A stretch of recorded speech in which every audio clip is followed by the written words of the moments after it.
Shalom, selamat pagi Bapak Ibu dan saudara yang dikasih Tuhan. Mari kita akan mendengar di dalam Mimbar Kembar tanggal 26 Agustus tahun 2024 yang terambil di dalam Injil Matius pasal 18 ayat 21 dan 22. Berbunyi demikian. Perumpamaan tentang pengampunan. Kemudian ayat 21, datanglah Petrus dan berkata kepada Yesus, Tuhan, sampai berapa kali aku harus mengampuni saudaraku jika ia tidak berbuat dosa terhadap aku? Sampai 7 kali. Jawab Yesus berkata kepadanya, bukan aku berkata kepadamu, bukan sampai 7 kali, melainkan sampai 70 kali 7 kali. Bapak Ibu dan saudaraku yang dikasih Tuhan, ketika kita memilih kita mengampuni, kita menuai manfaat yang tidak terbatas dari pengampunan. Maka ketika Petrus bertanya kepada Tuhan, sampai berapa kali aku harus mengampuni saudaraku jika ia berbuat dosa terhadap aku? Sampai 7 kali. Di dalam Matius 18 ayat 21, Tuhan Yesus memberi jawaban lain. Bukan aku berkata kepadamu, bukan sampai 7 kali, melainkan sampai 70 kali. Dalam Matius 18 ayat 22, Tuhan Yesus mau menyampaikan manfaat dan berkat yang tidak terbatas bagi orang yang tersedia mengampuni sesamanya. Apakah pengampunan itu? Pengampunan seperti apa yang dimaksudkan oleh Tuhan Yesus pada para pengikutnya. Pengampunan adalah tindakan atau pilihan untuk melepaskan dari hukuman kita dan mempercayakan kepada Tuhan. Amin. Di dalam kamus mendefinisikan pengampunan sebagai pembatalan hutang. Kita semua percaya bahwa kita diampuni atas pelanggaran kita melalui Kristus rela mati di kayu salib. Pekerjaan Tuhan Yesus di kayu salib lah yang membatalkan hutang kita. Amin. Pengampunan dari Tuhan Yesus adalah tanpa syarat.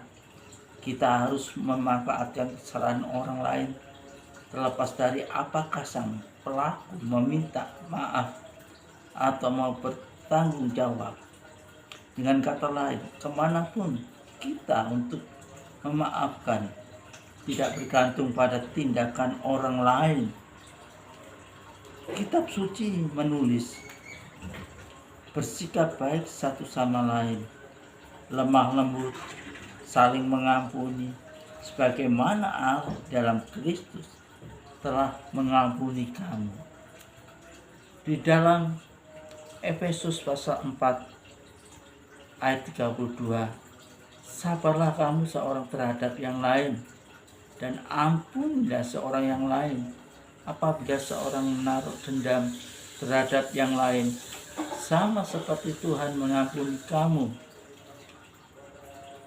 kamu berbuat jugalah demikian. Di dalam Kolose pasal 3 ayat 13, jawaban Tuhan Yesus kepada Petrus maupun pesan kitab suci menawarkan sebuah pilihan hidup, memilih untuk mengampuni berarti kita memilih untuk menikmati manfaat pengampunan. Amin. Pengampunan membawa berkat. Tuhan Yesus menjawab, berbahagialah mereka yang mendengar firman Tuhan dan menantinya. Tertulis dalam Lukas 11 ayat 28. Tidak memaafkan adalah beban yang berat juga.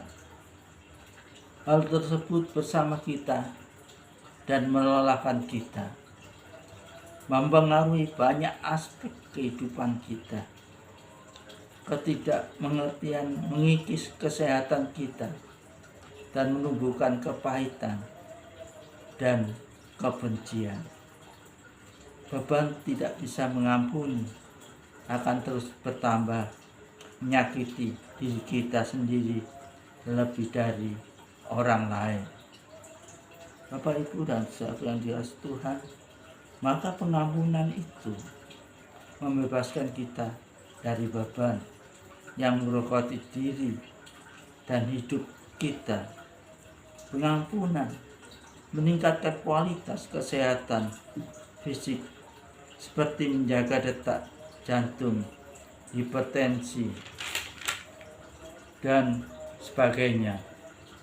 Pengampunan menciptakan rasa damai dan berprasangka buruk, sedia memberi senyum dan memberikan tempat di hati untuk orang lain. Biar lewat kebenaran firman Tuhan ini saudara rasa diberkati. Amin. Mari Bapak, Ibu, dan saudara yang dikasihi Tuhan, pagi hari ini kita berdoa, biarlah lewat renungan ini saudara mendapat pengampunan yang luar biasa. Mari kita berdoa. Bapa, kami bersyukur Engkau Allah yang setia. Engkau sudah menyampaikan kebenaran firman-Mu tentang perumpamaan pengampunan. Ajar kami mengampuni orang lain, Tuhan. Dan kami bersyukur biar lewat berkat firman Engkau menguatkan anak-anak-Mu. Ajar kami untuk menerima kelemahan orang lain satu sama lain, saling menghormati, saling menghargai satu sama lain. Berkati anak-anak-Mu dimanapun mereka berada. Yang lemah Tuhan beri kekuatan, yang sakit beri kesembuhan, yang menghadapi pergumulan kuatkan iman mereka, sehingga mereka terus berharap dan bergantung kepada Tuhan. Terpujilah nama Tuhan kekal selama-lamanya. Amin. Selamat pagi Bapak Ibu, kiranya Tuhan memberkati. Amin.